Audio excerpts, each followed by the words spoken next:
गुरुर्ब्रह्मा गुरुर्विष्णु गुरुदेवो महेश्वरा गुरु साक्षात् परब्रह्मा तस्मै श्री गुरुवे नमः। शिव सूत्र एकादश खंड भूत संघान विश्व संगठा। यह संसार वस्तुओं के मिलन और उनको अलग करने से हुआ है। पानी को अलग करने पर ऑक्सीजन हाइड्रोजन बनता है। इन दोनों से हम बहुत सी चीजें प्राप्त कर सकते हैं। अणु को विभक्त करें तो उसमें विद्युत तरंगे पैदा होने लगती हैं। इसी तरह यह जो संसार है, यह भूतों का अर्थात पंच महाभूतों का पृथ्वी, जल, वायु, अग्नि, आकाश के मेल से और अलग होने से हुआ है। विज्ञान का मूल है यह सूत्र। 5 तत्वों के संयोजन वियोजन से सारा संसार बन गया। विश्व संगठा। यह कोई विश्वास की बात नहीं है, विज्ञान की बात है। विश्वास यह है कि हम पहले कोई सिद्धांत को मान लें, फिर जानने की चेष्टा करें। मगर विज्ञान की एक अलग ही धारा है, पहले जाने फिर माने। धर्म कहता है पहले मानो फिर जानो। मत मतांतर है। विज्ञान कहता है पहले जानो, जानने के बाद तो मानना ही पड़ेगा। जान लिया लेकिन मैं मानूंगा नहीं, यह तो हो ही नहीं सकता। जो जान लिया उसको मानना पड़ेगा।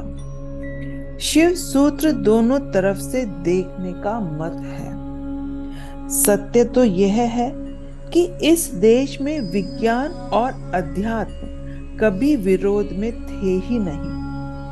यह विश्वास की नहीं, विज्ञान की बात है। इसको जानो, परखो, खुद अनुभव करो।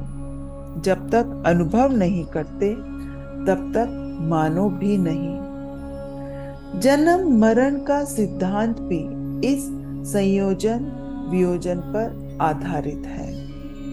भूतों का पास में आने का और बिछड़ने का यह 2 प्रक्रिया है। इसी को जन्म और मरण कहते हैं। अरबों खरबों कणों से हमारा शरीर बना है और जिस दिन शरीर के यह सारे कण साथ में नहीं रहेंगे, अलग अलग हो जाएंगे, शरीर समाप्त हो जाएगा। प्रेम या प्यार इस सृष्टि के कण कण में व्याप्त है। कैसे व्याप्त है? वही एक तत्व है जो सबको पकड़े हुए है। वही एक तत्व है जो उन्हें अलग अलग भी करता है।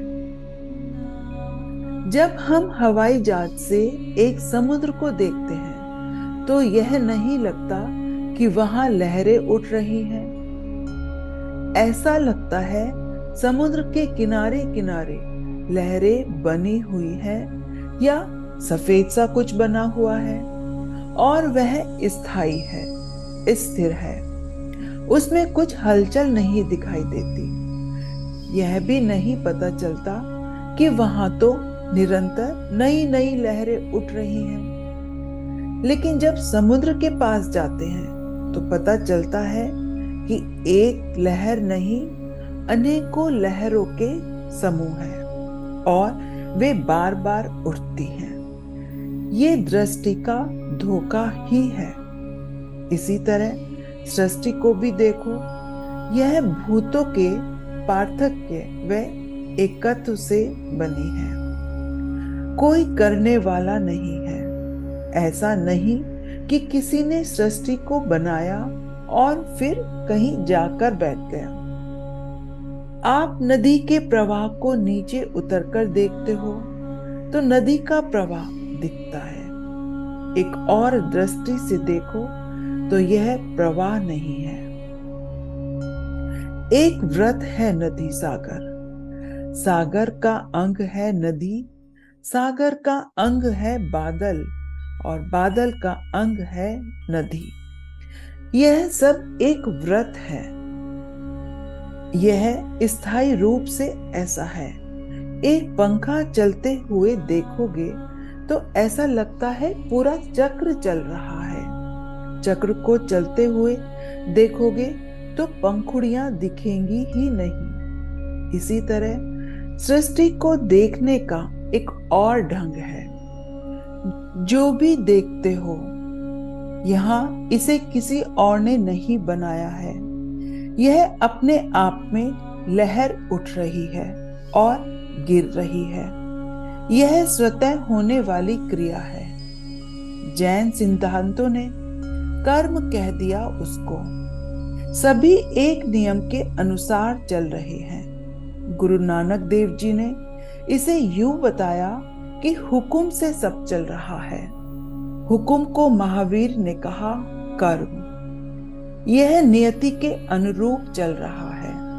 यदि भगवान इस सृष्टि को बनाकर कहीं चले गए तो भगवान सर्वव्यापी नहीं है। जो सब जगह मौजूद है वह इस सृष्टि से कैसे अलग हो सकते हैं? जैसे मिट्टी और कुम्हार ने मटका बना लिया और वह अपने से दूर हो गया। फिर वह कुम्हार मटके में तो नहीं है, मिट्टी से मटका बना, मिट्टी ही परमात्मा है, मटका है, प्रपंच है। यानी मिट्टी और परमात्मा दूर नहीं हुए। इसके कण में परमात्मा समा गए। पंचभूत से सृष्टि हुई। पंचभूतों के भीतर जो शक्ति है, जो चैतन्य है, वही परमात्मा है। इससे अलग नहीं हुआ। इसलिए भगवान को यहाँ उपादान कहा गया है।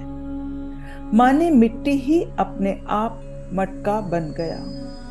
इसे किसी कुम्हार ने बैठकर नहीं बनाया। वो तुम्हारा भगवान नहीं हो सकता जो सर्वव्यापी नहीं है। जैसे समुद्र का पानी खुद लहर बन गया, किसी ने लहरों को बनाया नहीं। लहर स्वयं उठती है, इसी समुद्र से उठती है। इसी तरह पंचभूतों से सृष्टि उत्पन्न हुई। सृष्टिकर्ता इसे बनाकर कहीं बैठा नहीं है, इसी में व्याप्त है। इस बात का समर्थन विज्ञान भी करता है। शुद्ध विद्योदया उच्च क्रेशत्व सिद्धि कहा गया है। जब विद्या का उदय होता है, अशुद्ध का अर्थ है एक दूसरे से मिल जाना, अर्थात मिलावट। पानी और तेल का मिश्रण एक अशुद्धि है। जहां परायापन मिट जाता है, शुद्ध तत्व के अनुसंधान से यह सब चक्र जैसे घूम रहा है। सब कुछ जुड़ा हुआ है।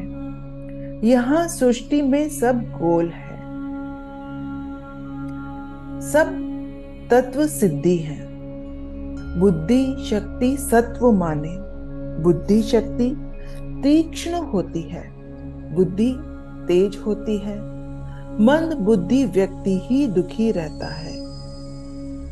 जिसकी बुद्धि तेज है वो फिर स्व आत्मानंद प्रकाश में रहता है। बुद्धिशाली का एक यह भी लक्षण है, कोई अपने आप को बुद्धिमान कहे और दुखी रहे तो मान लेना चाहिए वह बुद्धिशाली है ही नहीं। दुख बुद्धिहीन होने से ही होता है। क्रोध बुद्धि में कमी की वजह से होता है। विशाल दृष्टिकोण नहीं होने से दुखों की उत्पत्ति होती है। लोभ का भी यही स्थिति है। बुद्धि काम नहीं करती। सीमित बुद्धि, संकुचित बुद्धि हो तो लोभ होता है। बुद्धि का तो कर्म ही यही है। जीवन को विशाल दृष्टिकोण से देखना आ जाए। इसका आदि क्या है, इसका अंत क्या है, मेरा मूल क्या है, मेरा गंतव्य क्या है, जिसे समझ में आ जाए वही बुद्धि है। मनुष्य और पशु पक्षियों में यही तो अंतर है। मनुष्य में बुद्धि विकसित हुई है, परंतु पशु पक्षियों में बुद्धि का विकास नहीं हुआ। वो सत्व बुद्धि बुद्धि शुद्ध हो जाए। अशुद्ध बुद्धि क्या है, शुद्ध बुद्धि क्या है, इन्हें यहां समझ लेना चाहिए। अशुद्ध बुद्धि जो पूर्वाग्रह से वर्तमान को देखने लगे, किसी पुराने अनुभव को लेकर उसी दृष्टिकोण से वर्तमान को देखते जाना, यही अशुद्ध बुद्धि है। जो जैसा है उसको वैसा ही जानने की तृष्णा नहीं हो तो ऐसी बुद्धि को अशुद्ध बुद्धि कहा गया है। दूसरी ओर शुद्ध बुद्धि वह है जिससे वर्तमान को एक विशाल दृष्टिकोण के साथ सत्य को देखने की क्षमता जिसमें आ जाती है, वो शुद्ध बुद्धि है। शुद्ध बुद्धि जानती है क्या तर्क है, क्या वितर्क है और क्या कुतर्क है। शुद्ध बुद्धि भावुक होकर परिस्थिति को नहीं परखती, वह वास्तविकता को देखती है।